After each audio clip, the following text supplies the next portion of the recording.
Hello, everyone. Thanks for joining us for our Lean Startup webcast. Today's topic is how enterprise companies can use product analytics to move fast. I'm Felicia Chanko, Production Manager of Lean Startup Company. Lean Startup Week 2017 is 2.5 months away.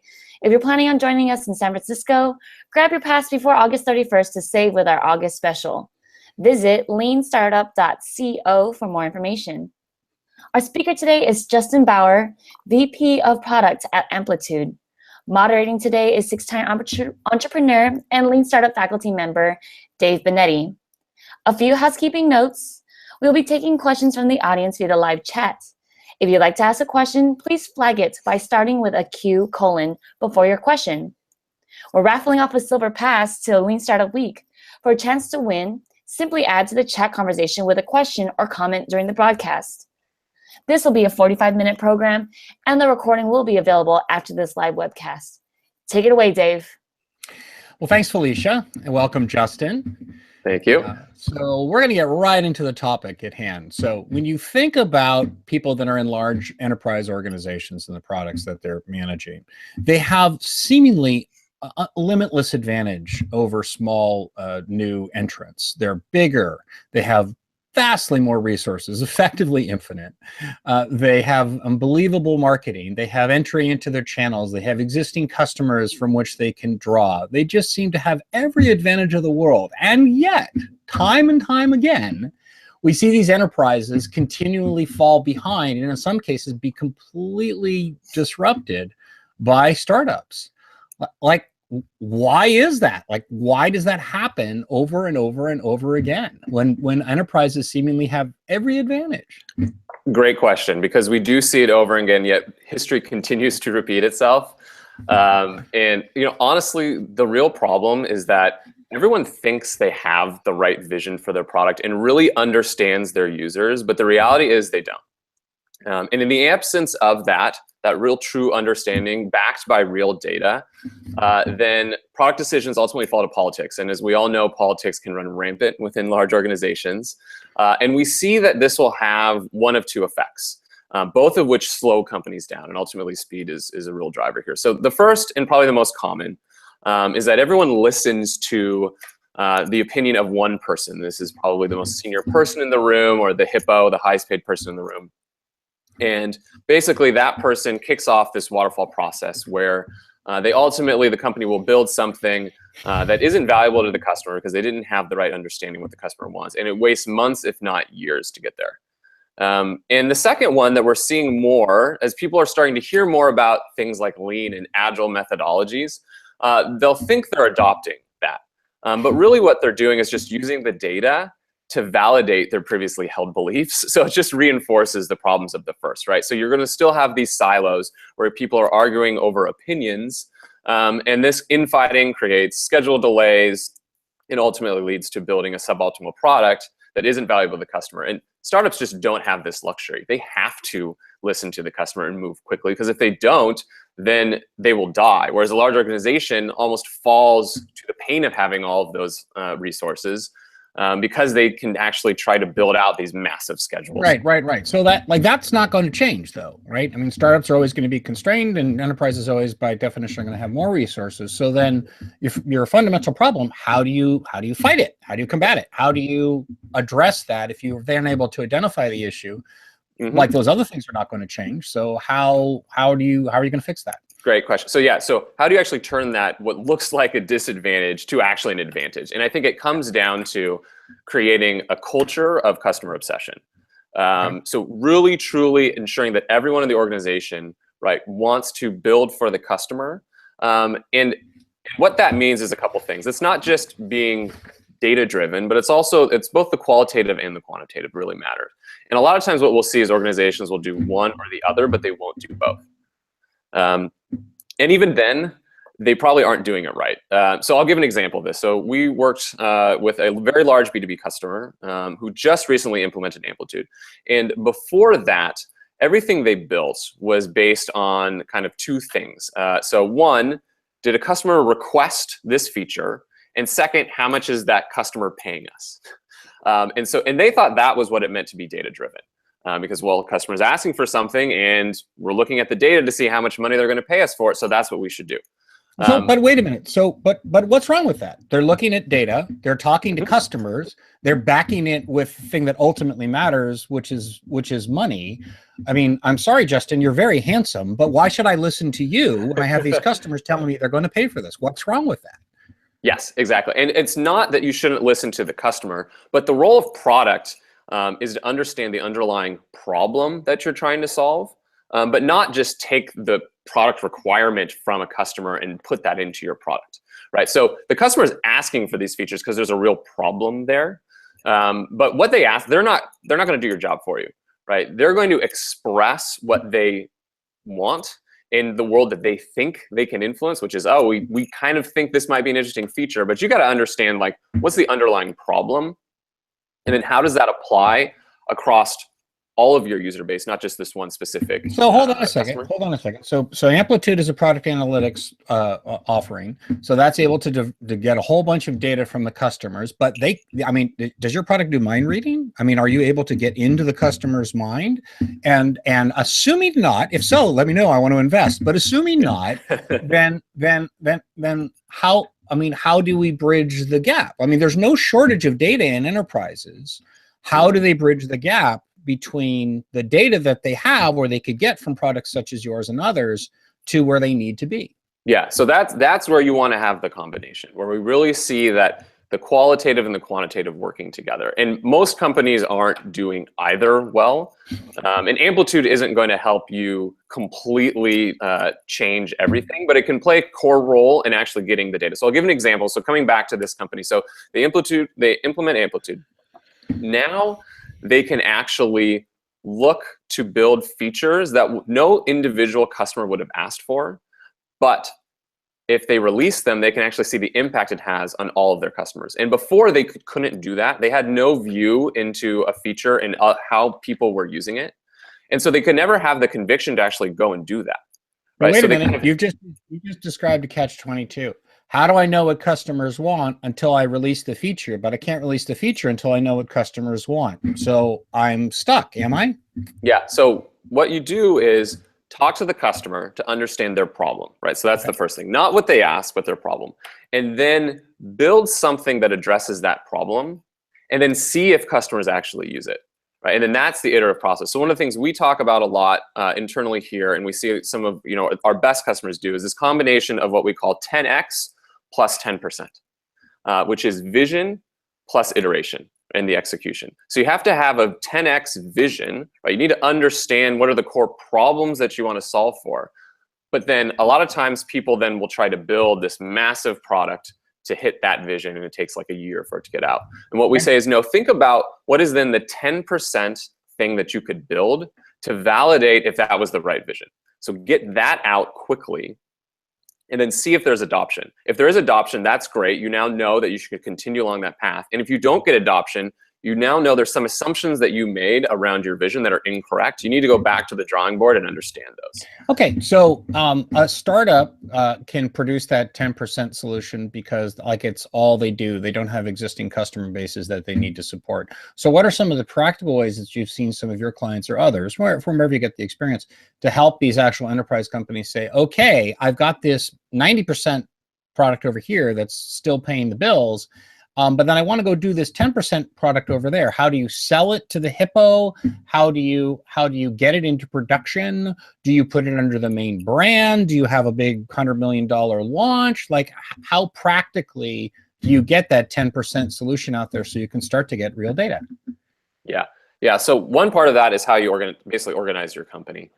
So one of the things that, like, Jeff Bezos, we look at, Amazon, I think, does a spectacular job of being an enterprise company and still moving quickly. And one of the things he talks about is the 2 pizza team, right? So the concept of being able to create a team of people that are small and autonomous, the team that could be fed by 2 pizzas, and allow them to go and experiment.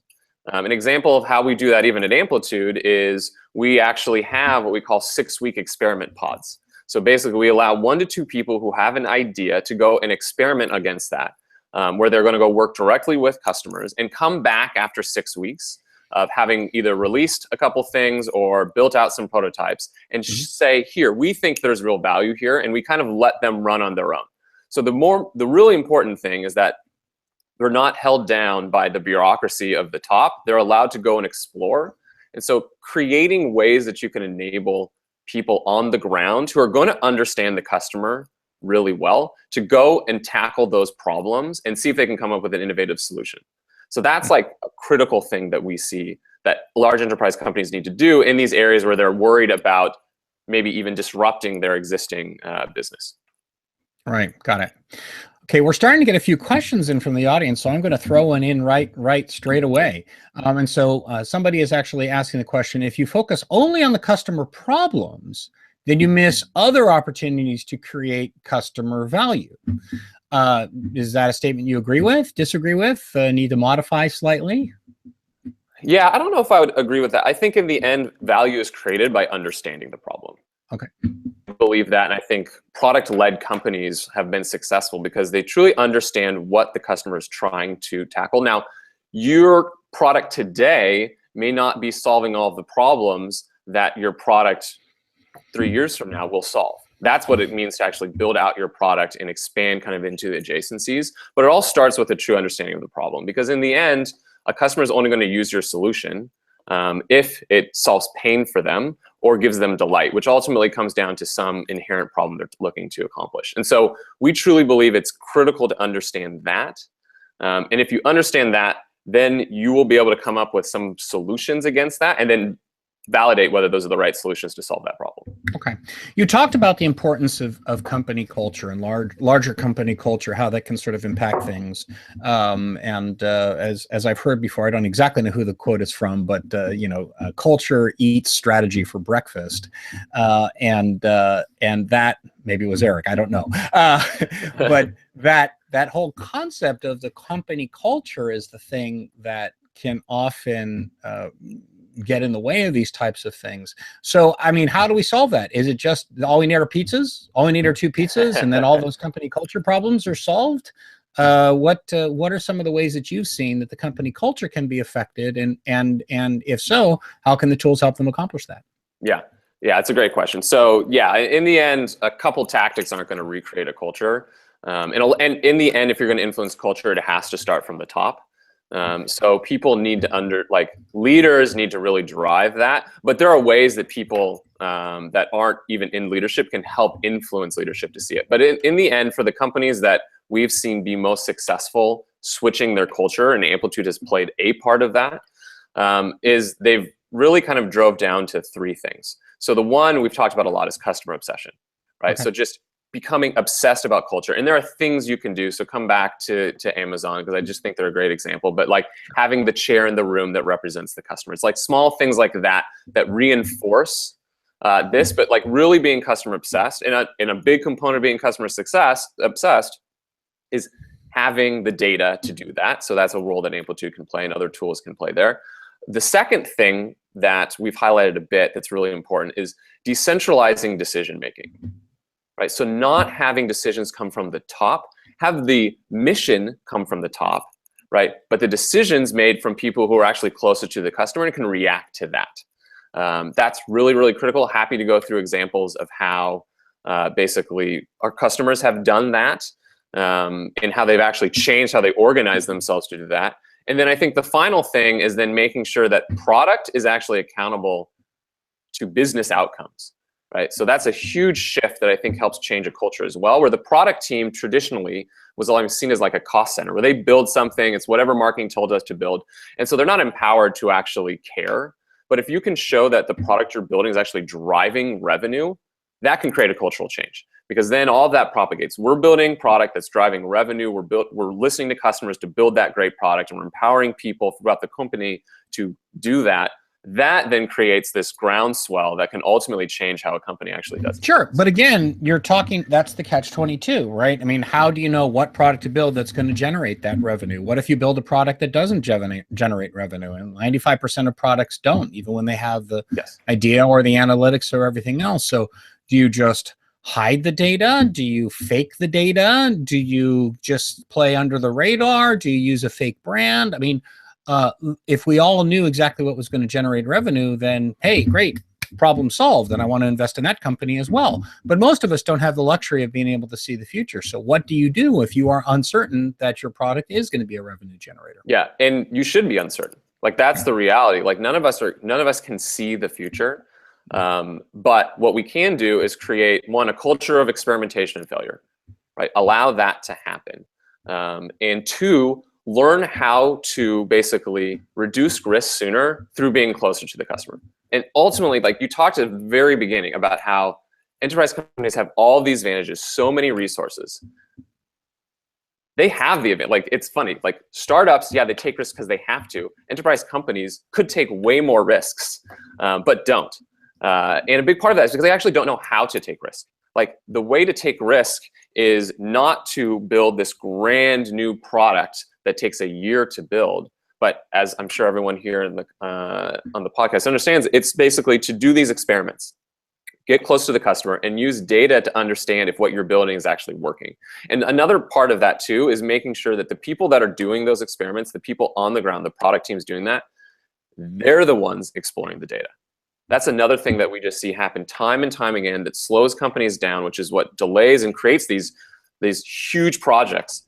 Like, you can't outsource customer understanding, right, to a separate team. Like, you need the product team who's building product every day to actually see what we released today or this week. Did customers use it? And they have to be the ones actually diving into that data themselves.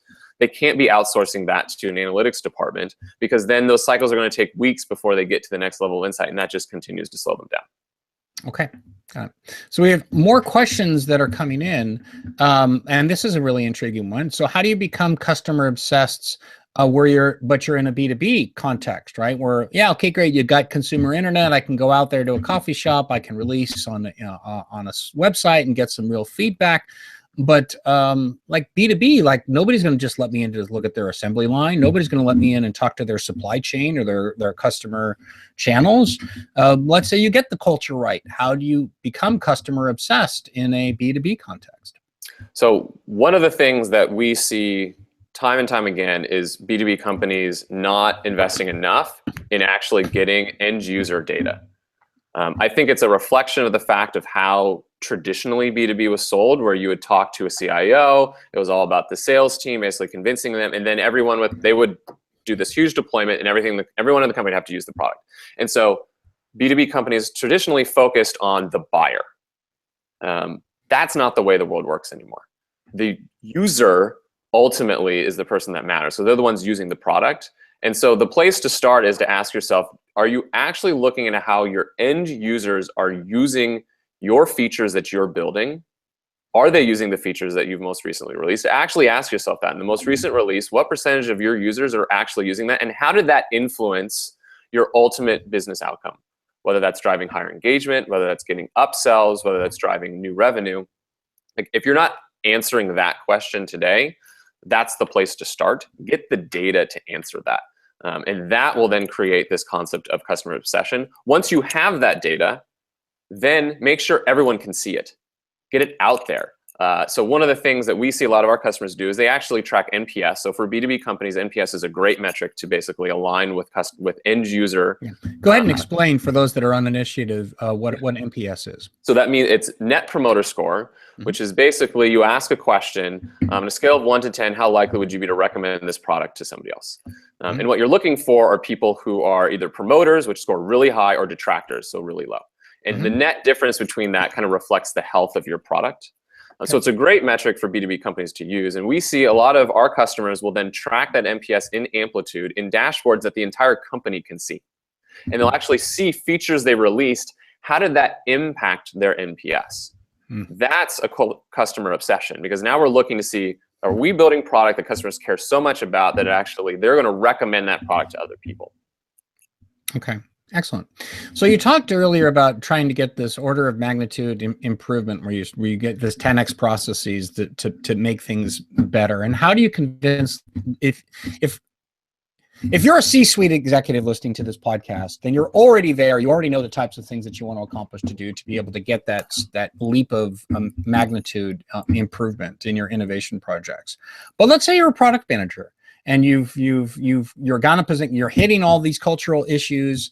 You don't necessarily, maybe support is there or it's tepid, or maybe leadership is ambivalent. How do you convince leadership to be able to move in that direction? How do you say, look, we need to become customer obsessed? They just say, well, I just saw this podcast from Justin and he said to do that, or maybe there's another approach? Yes, it's a great question, and it can be a huge challenge.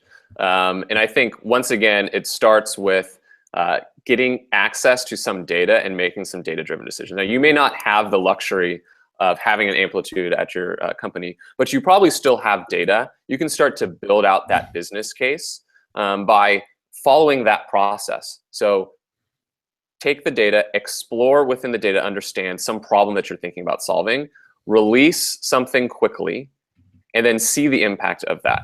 And use that. Now, that might take you a lot longer than you'd like, because you'll have to pull data from multiple different parts of the company.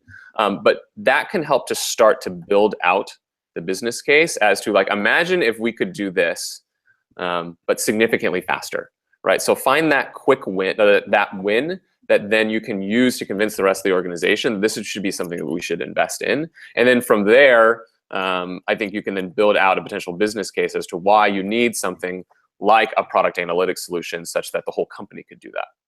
Okay, so if we're using data to combat opinion, is the data all that we need to do some hippo hunting here? Is that all we need to do to take down the hippo, is just show them some data, and then they'll say, oh my gosh, I was wrong the whole time. Thank you so much for bringing this data to my attention. I see now the NPS is really improved. Is that it? Well, so it's not just about the data, but as you said at the end, I think the end was the important part. The NPS is proved. It's about showing an outcome. Because in the end, like, executives care about outcomes. And I think that's one of the great things that we're seeing within product today, is that product is starting to actually be held accountable to business outcomes. If you can demonstrate through a feature release or a product that you're actually influencing whatever matters the most to your company, it could be revenue, it could be engagement, whatever that is, then you can get more resources behind an initiative like this, because that's ultimately what they're going to care about. So finding that moment, not just saying we need more data, that is going to fall in flat. Sure, we need more data, but like, actually show how you're going to use data to get to an outcome. That is basically the key. All right, so what do you do when the data either has a high latency, you're using a long, big product or heavy machinery, or you're in a defense industry or something, and you're not getting feedback for 3 months? That's one thing, one failure condition. Or what if you have a multi-sided market where you're not your end user and your customer, end user being the person using the product, the customer being the person who pays you money, are two different entities? And advertising models is the classic. I need lots of people watching my program, but they're not paying me. The advertisers are paying me. How do you collect the data? How do you use that to combat opinions when you have either one or both of those conditions, where data is coming in very slowly, but you need to move fast, or you have a multi-sided market where the data is 1 or 2 degrees of freedom removed? Yep. So in the first one, basically, if the data is coming in slowly, I'm guessing you're probably still not using the data to its full extent. And so, like, yes, in hardware is a lot more difficult than software, certainly, to be more iterative, but you still have iteration cycles. And so I would believe that you could actually move faster. One of the other things that we're seeing is that a lot of hardware companies are becoming really software companies. So example, actually, a customer of ours, you may have heard of Peloton. So they are basically exercise bicycle, and they are not they're not a hardware company. They're a software company. So they measure everything that surrounds the bike to influence how they actually build that piece of hardware. So they're tracking basically people who come in through ads that go to their e-commerce site, right, that ultimately purchase a bicycle and then use that bicycle within their application, use that within the gyms that they're at, and they're also now basically opening up new stores. They're tying in the POS data into that as well. They're not a hardware company, right? But if I was a manufacturer of bikes and I saw that and I wasn't thinking about, like, how can you compete as a XYZ manufacturer of bicycle or of workout equipment with a company like that? that understands the customer so well because they see and capture everything that they're doing. And they're going to be able to move much faster. So yeah, it's still going to take a while to manufacture that next version of the bicycle. It might take 6 months, but their level of understanding of the customer will be so much greater that their likelihood of getting that right is probably 10x what it is for manufacturer XYZ. Yeah, yeah. And I'll just step in as moderator and build upon that just to say this classic joke of the people on the savannah and they see a lion out and one person starts to put on his running shoes and he looks to his friend and he says, "What is the matter with you? You can't outrun a lion." And the guy replies, "I don't have to outrun the lion. I just have to outrun you." And that concept of speed wins. The fastest competitor wins, because if it's a high latency for you, it's high latency for all your competitors as well. So you don't need to be fast in an absolute sense. You just have to be faster than them. And while we're on the African savanna, more questions about hippos. And this one, you hunt the hippo and you take them down. Does this not make the hippo extinct? Boy, were that only true. But I mean, if you actually literally go against the hippo, maybe the better one is if you go after the king, you better kill the king. So how do you deal with the hippos when you're presenting that data in such a way that you're able to not make the hippo extinct, but still be able to accomplish your goals? Can you give us some examples of places where presenting the data, and maybe the data isn't fully convincing, maybe it's not self-evident? What are some of the tactics and techniques that you use to eventually get the hippo on board? We don't want to make them extinct, but we do want them on our side. Yes, I think that's really critical, and that comes down to, I mean, that's like a whole conversation on influence. So one of the things that we see people successfully do is, one, don't put the hippo on the spot in a meeting. Actually pre-sell basically what you're going to show. It's no hippo is going to say, "I don't want data to make decisions." That no one's saying that in today's era.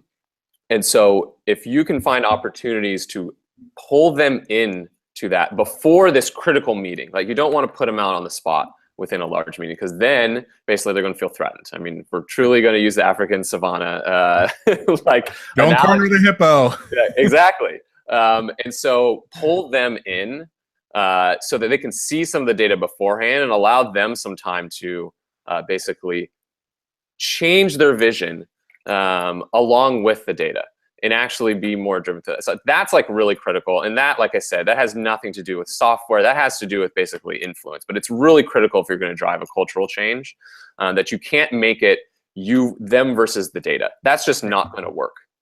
Okay. What are some of the best metrics that we can track?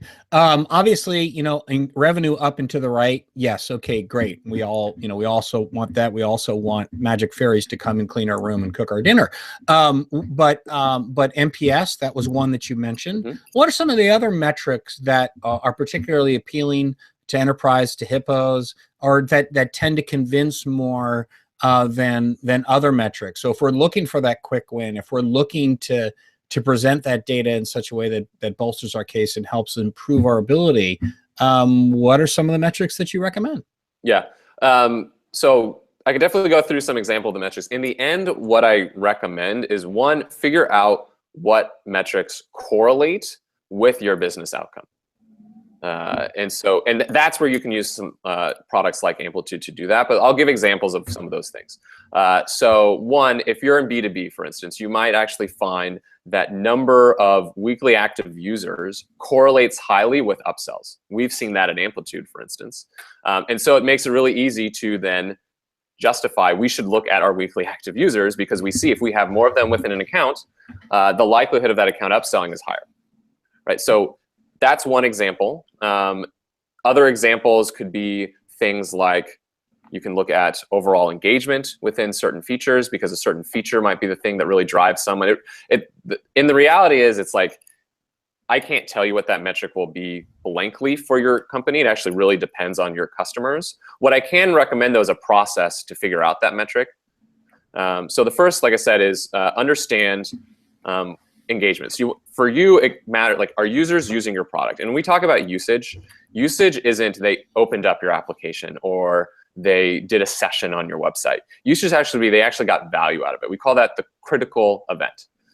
So examples of critical events for our customers might be things like completing a purchase, could be adding a song to a list, running a query. Like, it really depends on your product. But what matters is you measure yourself to that critical event, and then you understand how that critical event influences revenue or whatever your overall business outcome is. So then you can tie that to basically what the Hippo or whoever your executive really cares about. Got it. How long does this process usually take? I mean, that sounds like it could take a while. Is this I'm going to get together in the afternoon with 2 pizzas and figure it out, or is it, months long, or how long does the process generally take? I see culture changing no different than product building. I think you have to have that 10x vision, and I think you have to increment at 10%. So if you truly want to accomplish something great, it is a cultural change, and you can't change a culture overnight, but you can start overnight. And so think about where you want to be a year from now in terms of being customer obsessed, in terms of allowing people on the ground to make decisions, in terms of being held accountable to product. And that doesn't mean you can do that from the ground. I mean, where would you want your company to be along that? And then think about what is the next thing you could do to validate against that you could then use to go to somebody else and say, hey, I tested this and this worked. So that could be, as we talked about earlier, finding some data that helps you make a decision. It could be getting visibility across something like NPS across your company. But you got to have that vision and then figure out what is that next 10% thing that you can do to validate if you can actually accomplish it. Interesting. We have a question coming in that I'm gonna put my own spin on from my own personal experience. I was working for a startup that had a large company CEO that they brought in, and one of the things that I suggested was to go off and talk to the customer, and the person came back and said, "Oh, no, you can't do that. You have to find out exactly what you're selling to them because you might potentially lose that sale." And of course, my response was, how do we know what that is until we talk to them? And they said, well, that's your job to figure it out before you talk to the customer, right? And so after I went back to my cubicle and polished up my resume, I would try to figure out a solution to that problem. Like, how do you articulate the person who comes back and says you cannot put an untested, unproved, unknown experimental product in front of our customers? Well, you could lose that sale. It's a great question. It's one that I think a lot of companies struggle with. There's a couple ways I think that you can tackle that. One, if you can convince someone around the short-term versus long-term benefit. Like, in the short term, potentially you risk a sale, but you learn so much that we're going to get 10x the sales. If you're in a high-growth company, I think that argument can make sense. Like, you think of high-growth startups, you're going to have more customers starting next year than you've built in your entire year. That's what it means to double. So I think that's the argument if you're in a high-growth startup. If you're in a more established company, I do think you have to have a little more nuance behind that. And so then I think it's about framing the conversation around the problem. So once again, it's not about showing some half-baked solution to them, but it's having a conversation with this customer around the problems they're trying to solve. And you might use some examples from some prototype you've built as part of that. Mm-hmm. But if you're engaging in the problem, I guarantee you no customer will be angry about that. And no sales rep's going to be angry about that. And then use that to influence how you actually build out your solution. Right. So it's a building off of what you've earlier said about focusing and being customer obsessed, so that you understand the customer's pain itself. Because otherwise, as Eric Ries has always said, if you just throw something up against the wall and see if it sticks, you're going to throw something up against the wall. And then all kinds of potential bad things can happen. But if you're at least able to articulate, and from both sides, from the product manager articulating what the problem is, and from the Hippo side saying, okay, I'll allow it if you can articulate to me what the customer pain point is. That strikes me as a very good solution. Yep. Now, what happens if your Hippo isn't quite as enlightened? I mean, let's start with the first thing. Like, we all hope for the happy path, and that sometimes happens, but more often than not, we have to go through the struggle. And when we're going through the struggle, let's say we get some bad data, and or it's incomplete data, either bad or incomplete. Do you share that with the Hippo? Yeah. It does really depend on your conversations with the Hippo. If you can use that as a motivating factor to actually fix that problem, if you can frame that as this is a problem we have within our organization, and if we were able to get complete data, we could actually make better decisions. Right? If that works, that's great, because you can actually you're actually framing a problem that hopefully they can help you solve. Okay. So if not, I would not use bad data. Because, I mean, like I said, a lot of our customers are going through this cultural change. We find it, like, one of the things about Amplitude that's really critical too, like, we have a lot of tools to make it such that you can trust your data, because we know that the moment that someone doesn't trust the data, you've just made 5 steps backwards in your path. Right. So that's good. Although let me, so I agree. Most people would agree with that. What I meant by bad data was not bad data in the sense that it's incorrect or inaccurate, but that it's not good, in that it does not support your product. It doesn't support your hypothesis. You've got the data, but it's not good news. Do you, that's how I should frame it. Not bad data, but bad news. Do you share the bad news, or do you hide the bad news? We see that as wins. Like that, if you are a great product person, product leader, you want to be proven wrong, because that means that you're learning. Those are great situations to have. Like, you should embrace those situations, because that means that you are now one step closer to figuring out the real problem. If you think about product, I think about product as, like, you can think of it like a tree. And there are so many things that you want to be able to build. Like, you have a vision of the tree, and when you get into it, there are lots of branches to basically build this tree. And your job as a product leader is to prioritize the right ones. If you can cut off branches early, that's great, because then you can start focusing your resources towards ones that are actually prove value. And if data comes back and shows you clearly that the branch that you thought was going to be critical is not, that's great, because now you can refocus your energy towards another one. You might have to go back to the beginning, but I would much rather do that than go and build a product and then 6 months later realize that that was the wrong decision because customers aren't using it. Much better to see the data early and then rechange your focus. So what happens when the Hippo doesn't agree? The Hippo says, look, this learning stuff, yeah, that's great that you're learning. Go back to school. I'm not paying you to learn. I'm paying you to produce new growth opportunities for the firm. Like, go do your learning on somebody else's dime. Like, I'm paying you for the answer. That's a great question. My initial inclination is if my boss or boss's boss told me that they weren't paying me to learn, I probably would brush up the resume, because I just, like, that's what product is. Like, we're constantly learning. So I think, once again, I would come back to a situation where you actually had learned and were able to come back on that to make a different decision. You have to have an example of that. So one of the things we talk about is, like, what assumption were you making early on that you learned was the wrong assumption, and how did that change your direction? And if you can show that that had a huge impact and bring it to the level that the Hippo is going to care about, which is time, right?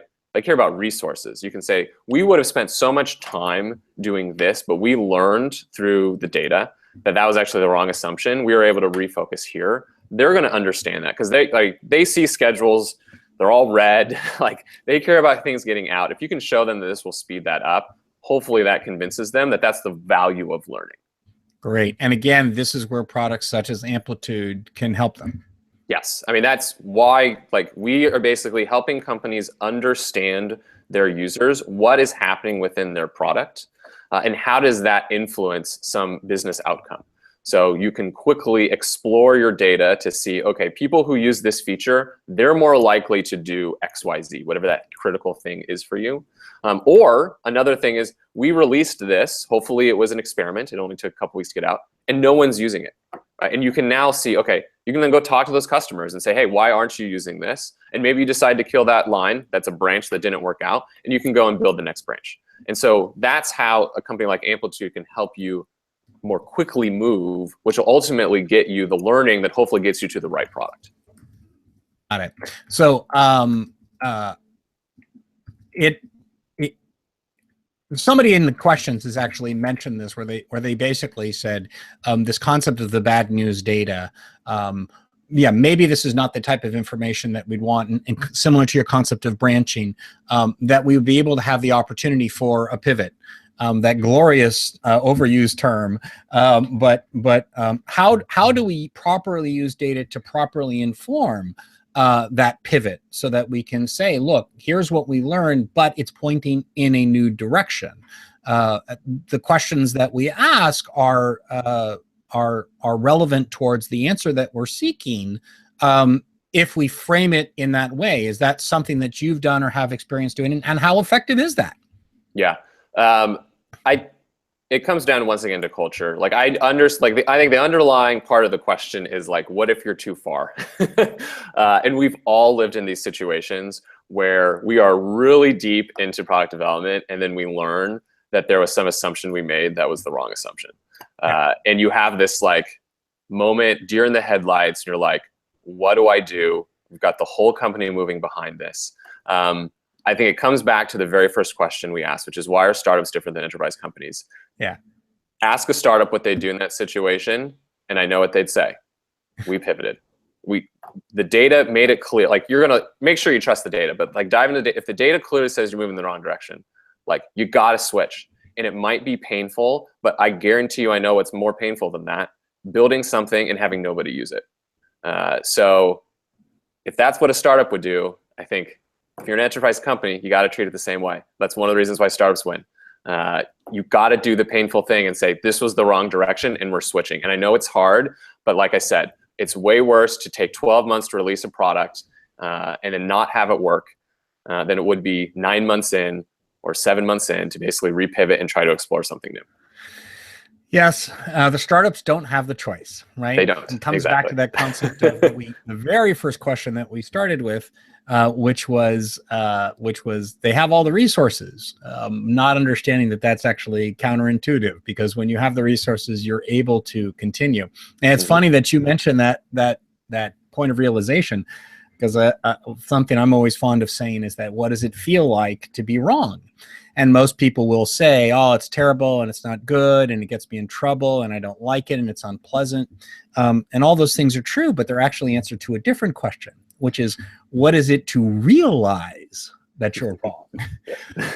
Being wrong feels exactly the same as being right. But larger companies, if they don't employ tools like Amplitude, if they're not able to make these difficult decisions, wind up getting in a situation where they simply put off the day of reckoning. And startups don't have that luxury. That day of reckoning will happen. It will happen one way or another. Happen. Yes. So yeah, completely agree. Okay, great. So, all right, fantastic. Well, looks like we're out of time. There were a few questions, unfortunately, we didn't get to go to that came in late. So for those of you who did, thank you very much. We appreciate it. We'll save those for the next webcast. But Justin, any final thoughts that you'd like to share with our audience on the concept of product analytics, moving faster, hippo hunting, and other things related to Amplitude as a firm? Yeah, I would come back to it being like, it's a cultural change and there are things that you can do. So have a vision, but think about what's the thing you could do tomorrow to help drive that. Data can really help you do that in that understanding of the customer.